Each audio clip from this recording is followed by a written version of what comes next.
It's finally here. Boy, do I look forward to that. And you know what I look forward to most? Is I get to bring out a two-hat wine, or as I like to say, a weekender. Now this particular weekender that I've chosen is a Brunello, the Brunello di Montalcino. We're gonna have this with some lasagna tonight, some homemade lasagna. That is going to be a terrific combination. And you wanna know why? Because this is from Tuscany, and it's 100% Sangiovese grape.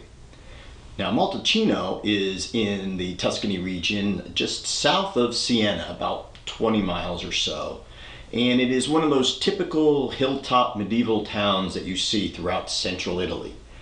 The vineyards will be as high as, say, 400 to 500 meters in height. And the climate is mostly Mediterranean. The soil in northern Brunello is a little bit more clay, whereas in the southern, it tends to be a little bit more sandy. Now I did say it was Sangiovese.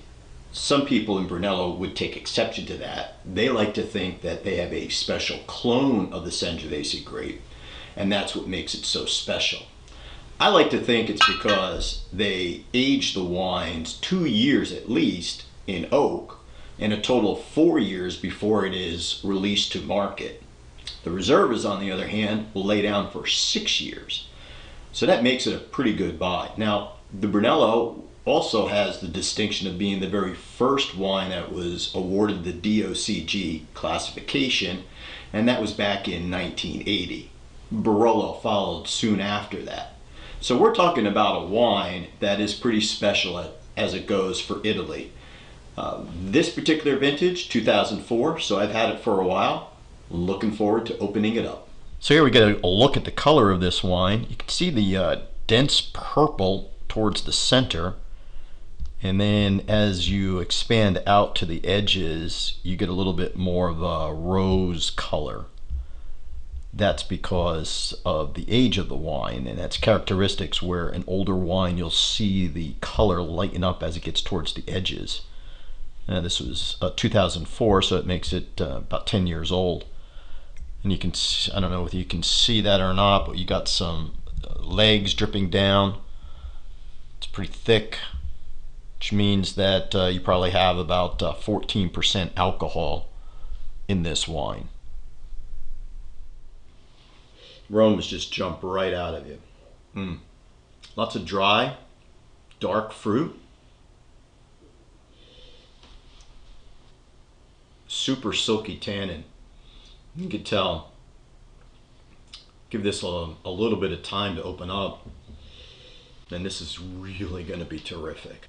Let's see how that goes with the lasagna. So here's a lasagna, and I've made this with certainly a homemade pasta layer. This is a pork ragu that I've used. It's not the traditional bolognese, and you make it with the bechamel and a little bit of Romano cheese. You could use Parmesan cheese, but I had Romano cheese in the house, so I used that. So you make it with a couple of layers.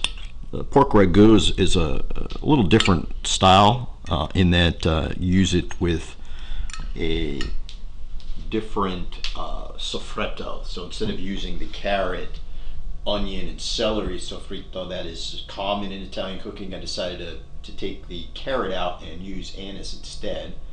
Figured the carrot was going to be a little bit sweet with the tomatoes. Used canned tomatoes with this sauce.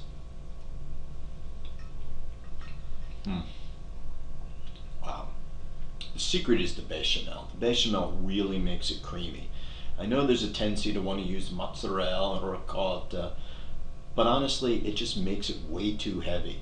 Try the bechamel instead. What about the wine?